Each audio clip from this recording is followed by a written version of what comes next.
everybody. Welcome back to episode 77 of Sports Speak. Hope you're doing well. I'm Eddie Kalegi. And I'm Tim Moore. We've got Rahill Jaiswal from the Nothing But Sports podcast. There's a lot to talk about today. Of course, the NFL, the NBA. We're halfway through this football season. NBA season just getting underway. A lot of surprises across the entire league. But let's start things off with the NFL. Of course, week 10, things rolling along into November. And my main thing, and Rahill and I were actually texting about this, and I'll let him talk about this first. There are no great teams, it seems like, in the NFL. Everybody has a weakness this year. I pointed this out specifically in the AFC last week. It was even more apparent this week with the Ravens losing to Miami, Cleveland getting completely demolished by the New England Patriots. Kansas City is suddenly back, and it seems like all the other AFC West teams have come back to earth. So it's the case in the AFC. But even the NFC, the Cardinals without Kyler Murray are essentially nothing. The Packers without Aaron Rodgers, the same deal. And even with Rodgers, couldn't get much offense going yesterday. Cowboys, they blow out Atlanta yesterday, but that was after trailing by 30 at home to the Broncos last week. And the Tampa Bay Buccaneers come out of a bye and lose to the Washington football team, which is something you'd never see in the Tom Brady era, losing the week after a bye. So, Rahill, what do you make of this at this point? Right now, at this point in the season, when you really can't say that there's a great team at all in the NFL. Yeah, it's crazy. This is the first time in a while at this point in the season that no teams have an undefeated record or at least one loss. Every team has at least two losses. And I think right now it's the Titans, the Packers, and the Cardinals are all three are 8-2. But let's be honest, Tennessee being 8-2, not many people buy them without Derrick Henry. And one could argue that they probably should have lost last week against New Orleans, and whether they're able to replicate the defensive performance they put together against the Rams, I don't know if they can do that consistently. So it's really interesting, Eddie. Also, especially you mentioned the AFC, there's so many teams that are just cluttered in with 5 and 6 wins. The Ravens are sitting there at 6-3. I thought they were one of the better teams. They come out and lose to Miami. Tampa Bay was looking like the number one team 2 weeks ago. They lose to New Orleans. They get the bye week. You think, okay, they're going to reset. Tom Brady's unbelievable off the bye week. That was when they got hot last year. They were 7-5, got the bye week, and then they didn't lose another game. And they come out completely flat-footed against Washington, and Washington completely controlled the game. It blows my mind. Even then, Buffalo, Buffalo blew out the Jets this week, but last week only put up 6 points against the Jacksonville Jaguars, who maybe have one of the worst defenses in the NFL. And now all of a sudden KC puts up 41 last night on the Raiders. Are they back? I don't know. I still have some questions about that defense and the depth on the offensive side of the ball. And New England's now won 4 or 5 straight. So it's crazy because there's so many teams that you can point to, if they get hot at the right time, could make a deep run. So this is one of the first years where I honestly might think, the 2 versus 7 matchup, we could 3 versus 6, we could see a lot of upsets come postseason time. Yeah, and let's start with the Kansas City Chiefs, Tim, because, we were looking at 3 weeks ago. They were still stuck in last place in the cellar of the AFC West. Now they've picked up a couple of decent victories, none of them really pretty until last night. They take advantage of a Raiders team that, though they do have a good record, are in complete disarray between John Gruden and Henry Ruggs and Arnett. There's been a lot that's gone on in that organization in the last few weeks. But the fact of the matter is that the Kansas City Chiefs beat the Raiders, who are a team that usually played them pretty tough.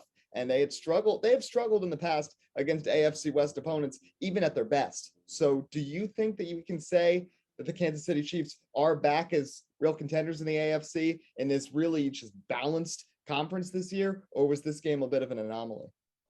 I think the Chiefs are slightly starting to come back to life. And honestly, really around Thanksgiving time is really when we start to see the really good teams that weren't already hot to start a season in most typical NFL seasons really start to come to life. Now, I'll say this, obviously, yes. The Raiders are in disarray. They're completely falling apart. They lost to the New York Giants last week. If that doesn't say a lot, I don't know else what really does. But when it's all said and done, I just look at it for the Chiefs of Patrick Mahomes, for example, decision-making to open up this year was not up to par in terms of a lot of his throwing decisions. I also personally, at least looking back at some highlights and looking at some game tape for Patrick Mahomes, I truthfully believe his mechanics as well was not up to par. I don't know if he's battling an injury or so on. I'm not going to speculate that aspect. But to me, just something with his mechanics to open up the season wasn't right.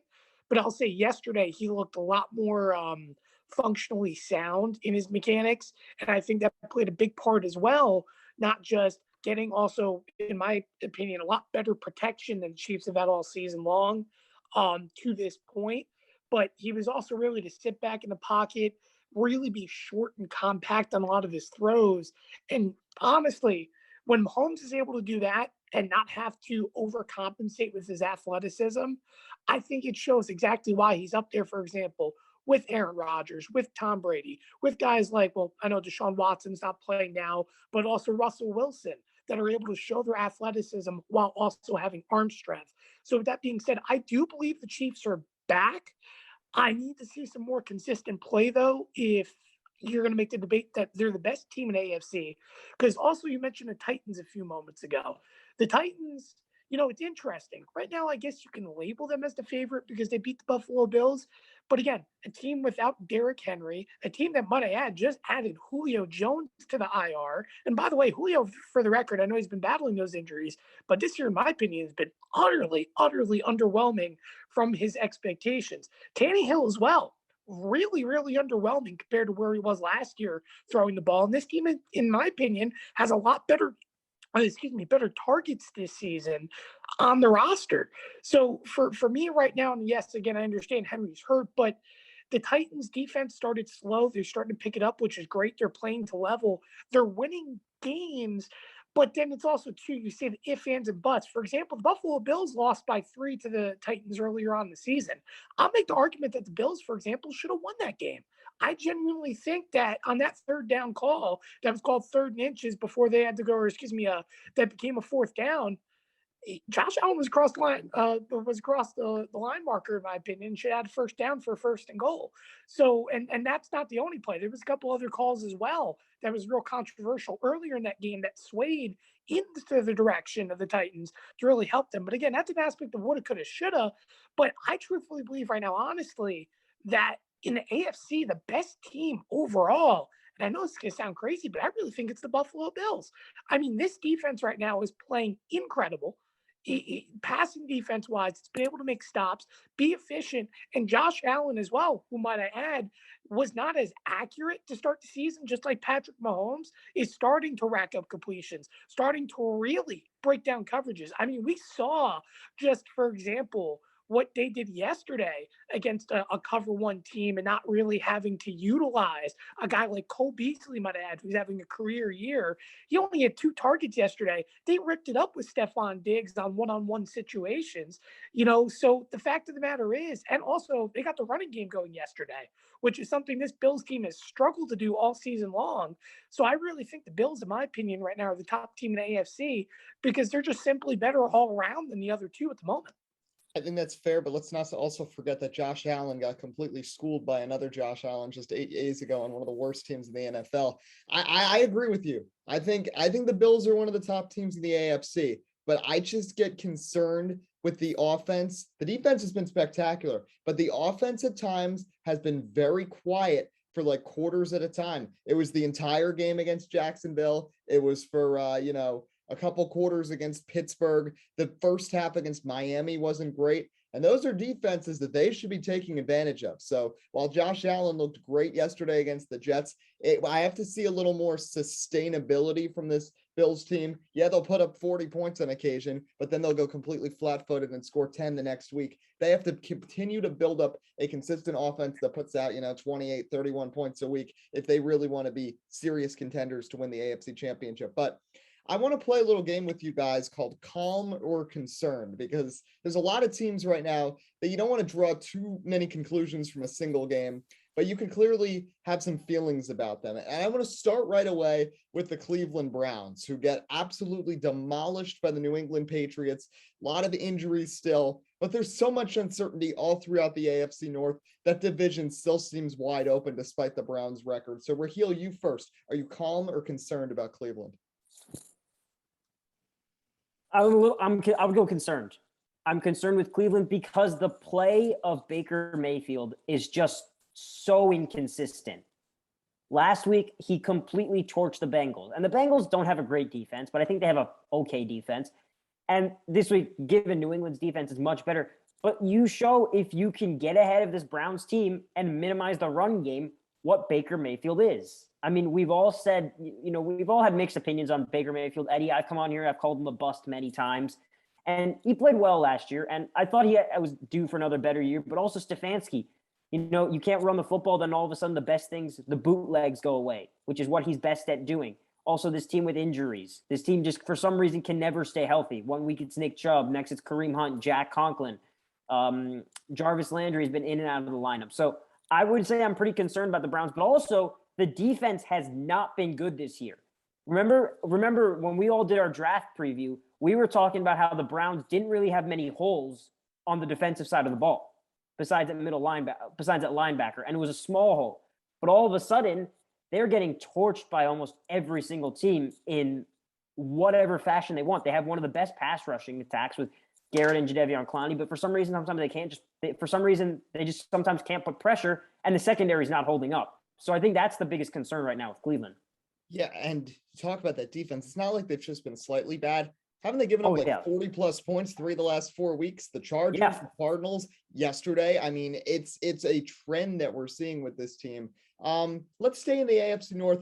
Calm or concerned for Tim, the Baltimore Ravens, who went on a streak, but it's hard to really define this team. And then they lose to Tua and Jacoby Brissett and the Dolphins on Thursday Night Football. They've also gotten completely blown out by the Cincinnati Bengals earlier this season. So are you calm or concerned about Baltimore? Honestly, I feel calm for Baltimore. I feel like Baltimore, yes, they've had their dry spells, especially against some relatively easier teams that they should beat on the schedule. But honestly, this team, in my opinion, is still put together to be a team that's going to make the playoffs. I honestly feel that, I mean, again, for the record, I don't feel the Ravens are a Super Bowl team. So I guess that maybe should be an aspect of concern in terms of development. But in terms of the season and the future for Baltimore, it's relatively calming. I think this team has a direct route to the playoffs. I know they're going to have to do a lot of work, to get ahead and stay ahead of the Bengals and really kind of work through the schedule to conquer the AFC North.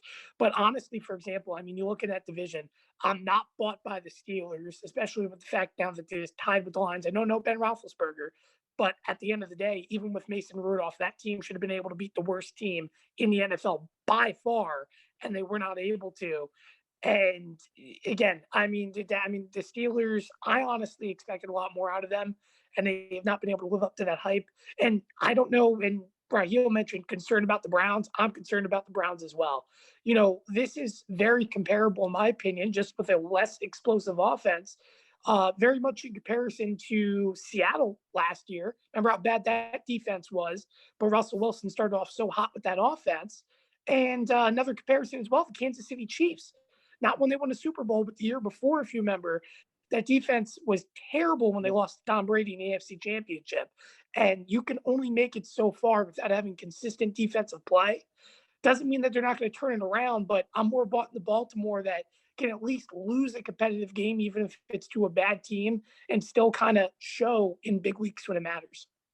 All right, let's shift to the NFC. So Rahill, like we mentioned, the Buccaneers losing to the Washington football team 2 weeks after getting beaten by Trevor Siemian and the New Orleans Saints. Now, this team did win the Super Bowl last year after having some pretty lethargic regular season performances. And, they were kind of due. They've been playing really well this regular season. And Tom Brady does tend to have the occasional stumble during regular season play. That being said, calm or concerned about the Bucs?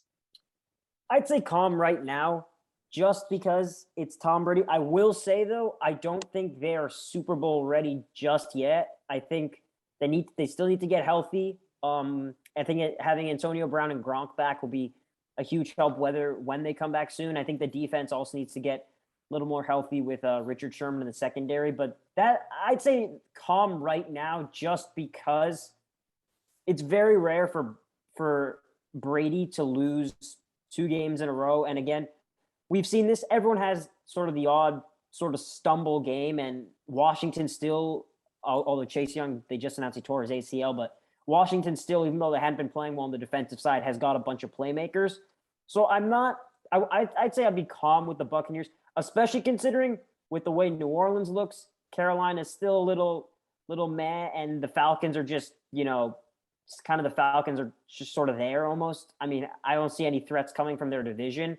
So I'm calm with the Buccaneers. All right, last one. I'm going to go to Tim here. They won this week, but the Green Bay Packers, their offense has kind of been a bit of a mess the last couple of weeks. Yeah, against with Jordan Love was one thing, but they couldn't put up many points against Seattle either. Aaron Jones is hurt. Also announced now today by Adam Schefter just an hour ago, Whitney Mercilus is out for the season after tearing his biceps. So that's a huge hit to their defense, which has been really strong so far this year. And we know all the turmoil with Rodgers over these past couple of weeks. And we do know how stacked and deep the NFC is. So are you calm or concerned going forwards with Green Bay? I'm honestly very calm with Green Bay, and I know it sounds absolutely insane, but I mean, think about it. Yesterday, their defense pitched a shutout against Seattle, which, granted, I know Seattle's gone through its struggles, but that's not easy to do at all in the NFL. A 17-0 win, sure, they haven't been able to execute compared to what they did last season, but I have to emphasize this. We're talking about a lot this season in particular, more than other teams, or I should say more than often, especially with these good teams, the if factor. And I do want to emphasize the offensive line for Aaron Rodgers this year is not what it was last season because, for example, David Bakhtiari still injured. They've had to move Pro Bowl, I forgot what position, center or guard last year of Elton Jenkins, had to move him over to play Bakhtiari's position, and he's not really in focus to the tackle position and in depth in where he'd like to be at this point in the season. So with that being said, to me, the Packers are good. They're just not playing comfortable. Now, the problem is where I feel for the Packers is that they really missed out not getting Odell Beckham Jr. I feel that would have been another great target for this offense. I'm still very concerned in the aspect of the wide receiver position because I still feel this team needs a lot more depth than a slot guy of Randall Cobb, which all aspects, put aside of how good he's been this year.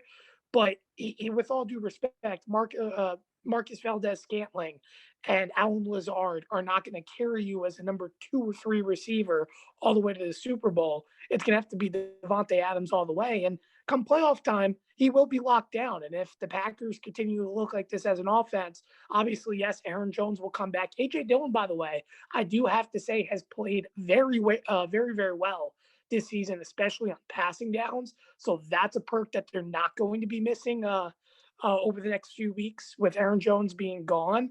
But when it's all said and done, I'll really have a full analysis for this Packers team once the line situation changes.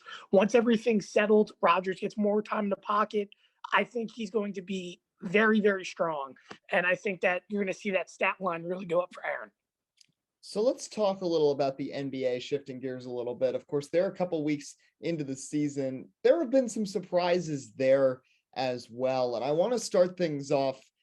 There are a few really, really bad teams early on this season. I know it's early, but the Rockets and the Pistons, who had the first 2 draft picks this year, not playing well. I know Cade Cunningham was hurt to start, but the Pistons kind of thought this would be a bit of an uphill year for them. The Rockets are just a complete mess right now. The Pelicans, too, without Zion, have just been really struggling with when you look at that roster makeup, which really shouldn't be that bad, even with Zion, hurt.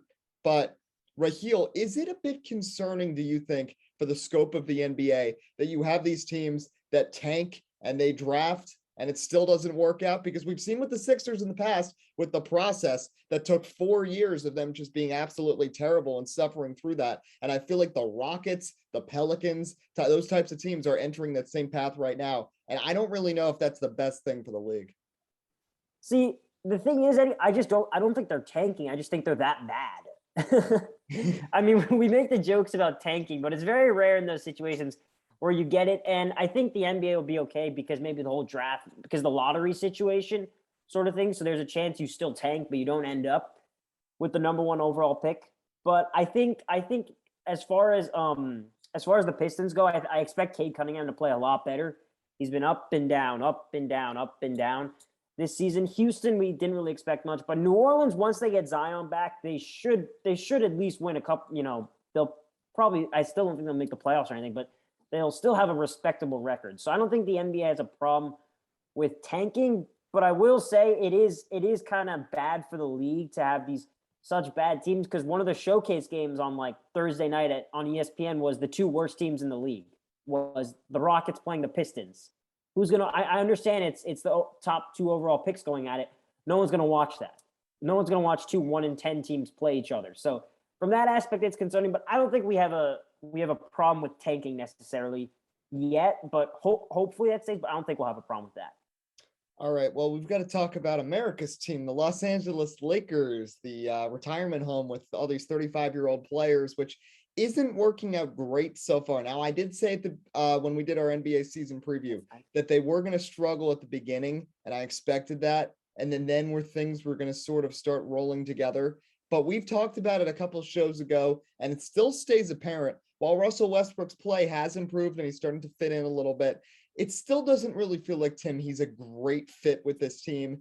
It has helped a little bit, actually, with his performance that LeBron's been out recently. But once LeBron is back out there on the floor, it kind of takes away the role that Russell Westbrook has currently taken on. And with Carmelo Anthony kind of changing his role in a good way as a bit of a scorer, you've got Anthony Davis as the big. And if LeBron's the distributor, really doesn't leave any real spot for Russell Westbrook to really show his full potential and be a positive factor on this team. So do you think the Lakers can get this sorted out? And when everybody's healthy, do you think Russell Westbrook will find a decent place on this team?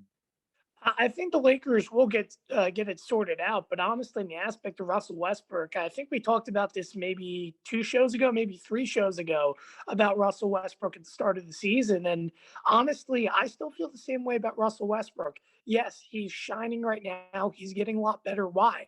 Because the basketball's in his hands. And again, Russell Westbrook, statistically speaking, is a stat padding type of player. He's not a quality shooter. He's not a spot up, take quality shots. And when you get your chances, you make them count. And that's going to be the problem moving forward. I genuinely don't think, unless the Lakers' plan is to have him as the main distributor and have LeBron step back for the first time in his career, which we know is not happening because he has been that guy everywhere he's been, and for respectable reasons. So LeBron's not just a guy of, I got to take every big shot, whatever. LeBron just has a better understanding than any other player in the league. And that has to go respected. And that doesn't mean Westbrook doesn't respect it. But the aspect is the Lakers aren't going to do that. And it's not a dig at Russell Westbrook fully. Westbrook still is a spectacular player. The problem is he can't find a system in an aspect of a big 3 or a big unit that's going to fit him. And with that being said, I still sit very, very concerned. I just don't know when LeBron comes back and you have this full unit on the court, if Westbrook is capable of fitting into a role where, hey, he can be a mid-range shooter that can make productive shots when it matters. I have faith in Anthony Davis. He's proven that already. Of course, him and LeBron won the ring together. I have a lot of faith as well when you look in that aspect for Carmelo Anthony, who might I add, if you really give a lot of credit to, you mentioned him changing his style of the game throughout this point of the season, but if you really looked, since Melo has left New York and has come back into the NBA, he's been more than willing to do anything to get a ring. Not saying, again, that Westbrook isn't, but Carmelo has shown on the floor that he can make himself as versatile as possible if it means the team winning. It's just, again, the aspect of Russell Westbrook, no matter where he's been, has been unable to do that. he has to be the guy controlling the ball, and that will continue to be the concern moving forward. So last thing, I want to talk about our biggest surprises from these first couple weeks of this NBA season. Still a lot to go, still a lot can change, but I'll start us off. I want to talk about the Chicago Bulls a little bit because I still don't think they're getting enough credit for what they're currently doing. I looked at their lineup last night. They had Alex Caruso starting at power forward, and they still managed to beat the Los Angeles Clippers. I mean, this team is literally the meme team with Caruso out there with Lonzo Ball. I mean, going into the season, I thought that the hype could be real for them, but being completely honest in my mind, with their roster makeup and with the level of talent that I thought they had, I thought that they were maybe a slightly better version of the Pelicans their first year after Anthony Davis, when they had gotten Brandon Ingram and Ball and Hart and had a Zion as a rookie and had a couple other pieces on that team. I thought the Bulls were a slightly improved version of that because you did have DeRozan, who in the past was a star and did have a good year last year with San Antonio. You had a reliable big in Nikola Vucevic and Zach LaVine, who's now been there for a while and has become a statement player and a perennial all-star. That being said, I didn't know how these other pieces were going to fit in. I didn't know how Lonzo Ball was going to fit in, though he has improved in his time in New Orleans. I didn't know how Alex Caruso would fit when he's suddenly inserted into having really a very significant and important role in this team and is playing power forward and playing big minutes at the 4 when he was a point guard and a shooting guard throughout his time with the Lakers. So I got to give credit to them because the Eastern Conference is tough. And I know the Bucks have had a bit of a slow start. A lot of that is due to injuries early in the season. The Nets have been playing well. The Sixers similarly have dealt with injuries. The Hawks have struggled. The Heat have been good. The Knicks have been solid. So it's interesting because it's a deep conference. And I thought it was going to be a similar deal to the Lakers, where there was going to be a bit of an adjustment period for these players to get in sync with each other. Because let's not forget, Nikola Vucevic came at the trade deadline, played a little bit with Zach LaVine. But Lonzo Ball, DeMar DeRozan, Alex Caruso, they're all new to Chicago. There are very few players on that team that are back from last season. So I thought there was going to be some time in the first couple of weeks. They were going to struggle. Everybody was going to jump on Chicago and say, well, these moves didn't work out. Then they'd get going. And I always thought they were going to sneak into a playoff spot. I just didn't think it was going to click this early. But I'll go to Rahill first. Your biggest surprise so far from the first couple of weeks? Golden State, 11-2. I mean, I don't know about you. I expected Golden State to be a good team. I picked them to finish number 3, the third in the Western Conference. Didn't think they'd start 11-2 with the way they're playing. And people say, is this legit? I just don't know what it is. But somehow, whenever an old player like Andre Iguodala comes back to Golden State, something just happens. He's all of a sudden looking like the old Andre Iguodala, the Swiss Army knife, doing everything. And they don't even have James Wiseman back yet or Klay Thompson back. And people say, Klay's got the ACL, Achilles. He'll take time. That's okay. With the way they're playing, Klay doesn't need to be 100% Klay Thompson splash bro for them to make a real title charge. Really, he doesn't rely on athleticism. The Achilles injury is not going to change his shot. So you still think he'll be banging those corner threes and shots around the perimeter. And Wiseman he's injured, but he is still a great asset to have down low. He proved when the Warriors made that run that he was good. Jordan Poole is shining in his sort of role. And all these guys, they're shining in their roles that, in places we haven't seen him do much in. And Steph Curry's playing like an MVP. I mean, they're just literally throughout this season, through 13 games, there is no way to guard Steph Curry. You just got to hope he misses. That's really the only thing. And the surprising thing is he's getting like 6-7 boards, which is really surprising for him. People also don't realize how good of a defender he is. He's looking like the MVP one when he was unanimous, constantly running around, not giving up on plays. He does the pass, he runs to the corner, he hits the 3. It's just a nightmare for defenses to deal with. So that's why I think Golden State's actually legit, and I'm surprised they've started out this hot. Again, I thought they'd play well. Didn't think it would come this soon. Yeah, I agree with you. So, Tim, lastly, I think we pointed out maybe the 2 biggest surprises being the Bulls and the Warriors. But in your opinion, is there anybody else, or is it really those 2 that really stand out so far this year? Well, first off, I do have to credit the Warriors. I mean, Steph Curry is back, and I think if I'm not mistaken, I mentioned him as one of my candidates for MVP this Yes, you year, did. if I recall as well. So then no surprise. And by the way, Curry's buzzer beater in the third quarter yesterday, or what was he yesterday? Maybe it was the day before. But Day at the end before. of the third They period, actually oh lost my last night. goodness.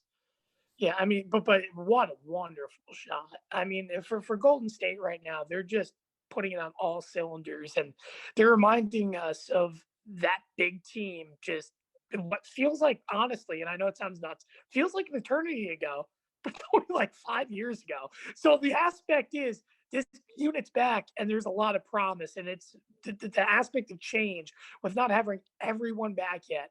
It's incredible. But I have to say, honestly, my biggest surprise, the Wizards. The Wizards are leading the Eastern Conference. Who would have expected that a team that traded away Russell Westbrook, hint, hint, turns around and they're currently sitting with the best record in the Eastern Conference? I mean, and the crazy thing about this too is this team isn't even being carried, for example, by Bradley Beal right now. You've had Dinwiddie playing incredible. Holiday's been great, and can't discredit as well Kuzma. He's done a very good job as well playing minutes for this Washington team. And on top of it, too, this team just looks distribution wise. Last season, yeah, you had Beal taking a lot of shots, Westbrook taking a lot of shots, but the distribution aspect wasn't there. You're really seeing this team spread the floor, find ways to be productive. Now, if you want to say, is this team, am I bought into them being, an Eastern Conference title contender? Honestly, still, I'm not there yet. This team has a long way to go. Remember, we've seen a lot of teams start hot in the past and completely fall apart. I'm not saying that's going to be this way for Washington, but I don't think anyone could have anticipated, even with the moves they made this offseason, for them to be being talked about at the top of the conference. I honestly look at this team as improving to a mid-tier 4 or 5-tier 5 seed at best, but yet we're talking about them right now through the first eighth this season, competing potentially for an Eastern Conference championship. And I think that's something remarkable, regardless of how it's gone to open up this season. And by the way, I also want to add out as well, they're currently, I believe, up by like 5 or 6 over the Pelicans that are struggling, which we mentioned earlier. So if they continue to also beat struggling teams and they continue to compete against good basketball teams as well that they've done early on this season, this team is only going to show its promise further and further. Yeah, because these last couple of years, the Wizards haven't really performed up to expectations. They did get into the playoffs last year with Russell Westbrook, but I think everybody expected higher. But shout out Casey Master. I know he's a big Wizards fan. He's going to be happy with Bradley Beal and Washington are performing. But so much more to go, of course, in the NBA season. They're just a few weeks in. NFL halfway through our weekly pick'em. As always, you can check it out at Sports Speak Live on Twitter. I'm barely over 500 right now. Tim at a 1-2 week. It's been so unpredictable. That's the way the season has gone. That's really the way how it's gone. I've got to ask: is it 1-2? Is it 1-2, or does it go down 1-1-1? Because I had the tie. That's my question. Well, okay, yeah, we got to discuss this now. My thought is that you picked them to win, which they did not. No, so to me, true. that's an incorrect one. So that would drop you to being incorrect. But we can talk about it more. But I wanted to say something. I went 56-10 last year, and I won it by 7 games. I already have 13 losses through the first 10 weeks. I mean, this has just been so difficult to predict. I was scared to pick against the Jaguars yesterday, just because of what happened with Buffalo. And they almost pulled it off. Yeah. So I don't know where to go each week, especially because me and Tim, we alternate who picks first. So usually someone who picks the first 3 games has a better chance at having a decent week. Now, I got to do that last week and I still went 1-2. But that being said, that usually happens. And then once you get beyond that, so many of these games have been such toss-ups this year, and there's been so many upsets that it's so difficult to make picks. I don't know when Jacksonville's going to show up and play. I don't know when Miami or the Jets are suddenly going to have a good week. How can I anticipate when Mike White is suddenly going to become godly? They don't throw 4 picks and lose by 45 points. So I don't know where to go with my picks right now. But to continue to see me and Tim fail, you can go to Sports Speak Live on Twitter. We still got 8 weeks to go in this longer regular season this year. And it's still very close between us. Tim has the edge right now, but we'll see how it goes if I can maybe steal some momentum back. But Rahill, thanks again for joining us here. And how can people find your podcast? Yeah. So the best way to do it is Spotify, Nothing But Sports, and it should come up there. Spotify is the best way to do it. All right, sounds good. So until next time, we'll probably have one more show out before Thanksgiving. You won't want to miss that, but we hope you enjoyed episode 77. We'll see you next time. I'm Eddie Kalegi. And I'm Tim Moore, potentially losing to you in fantasy this week. Oh, apologize. And this is Sports Speak. We hope you have a great rest of your week.